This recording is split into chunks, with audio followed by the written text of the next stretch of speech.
Hola, buenas noches. ¿Cómo andan? Bien, muy bien. Bueno, imagino que estabas escuchando un poco el debate que se está dando aquí en Desiguales. Y lo que te quiero preguntar tiene que ver un poco con esto de la vivienda vacía, específicamente con lo que ocurre, por ejemplo, ahora en el centro de la ciudad de Buenos Aires.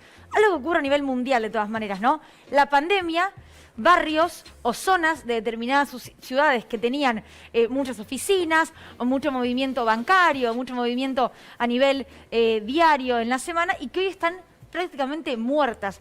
¿Cómo se van a reconvertir? ¿Qué va a pasar con esos edificios ahora vacíos?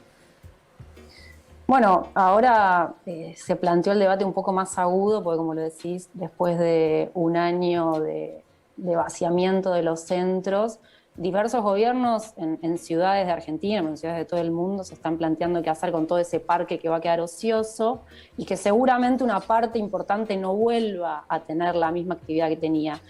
Ahí creo que uno de los debates más importantes tiene que ver con pensar cómo volver a convertir a los centros en espacios de vivienda y sobre todo en espacios de vivienda que sean asequibles, es decir, que tengan posibilidades para diversos sectores de la población, que son los que en general son expulsados, en este contexto que venían relatando en todos los últimos minutos, son expulsados de los lugares que tienen mejores servicios, mejor transporte, mejor equipamiento urbano, ¿no? Entonces ahí hay un debate grande que inevitablemente reactualiza otro momento histórico en los 70 en Estados Unidos, llegó un poco más tarde a Latinoamérica por ahí en los 80, con todo el proceso de lo que fue el crecimiento suburbano, esa búsqueda de la vida sana, de salir de los centros congestionados y demás, que lo que hicieron fue dejar espacios con mucho servicio y con mucha infraestructura vacíos, donde se desinvirtió y durante mucho tiempo la política pública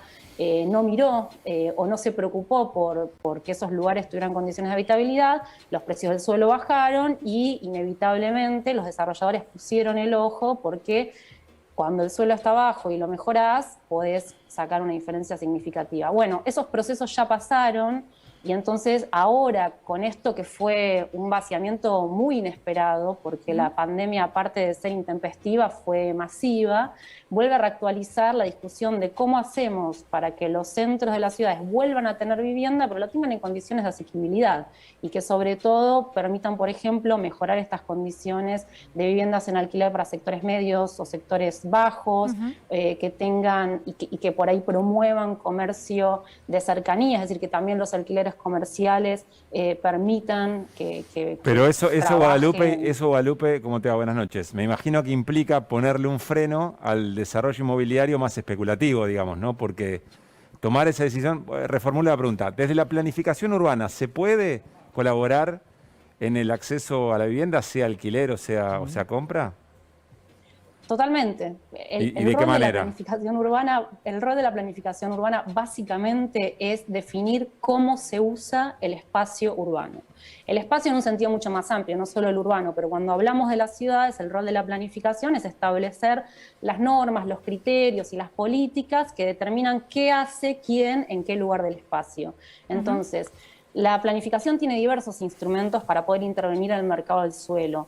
A diferencia de lo que planteaba hace un rato Sergio, el Claudio, problema de la... ¿Perdón? Claudio, supongo.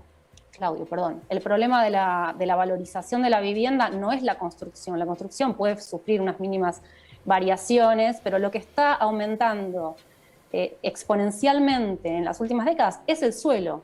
La planificación urbana tiene distintos instrumentos para controlar cómo se dan esos procesos de O sea, el valorización. valor del metro cuadrado, a eso te referís. Totalmente. Y ahí, sí, digo, el valor del metro cuadrado al cual accede el consumidor final, en realidad tiene un componente muy fuerte de suelo, que ese es el que varía. El de la construcción Entiendo. es relativamente estable, lo que se valoriza es el suelo. Entonces, Sí. la planificación urbana tiene, por un lado, instrumentos que permiten promover mejores usos más sustentables, que por ejemplo haya vivienda en alquiler asequible, que se pueda generar un parque público de vivienda, que haya distintas medidas, y también tienen instrumentos de penalización, por ejemplo, como lo mencionaba hace un rato Gervasio, para la vivienda ociosa. Claro. Es decir, que si una vivienda permanece vacía o subutilizada más de X cantidad de tiempo, Pagaría un tenga que impuesto, claro. tributar cada vez más. Bueno, Entonces, hay distintos lo instrumentos osó que lo decir, hay. ¿no? El ministro Ferrares y eso en el último tiempo. Guadalupe, muchísimas gracias por tu tiempo. Gracias a ustedes. Un gusto. Gracias.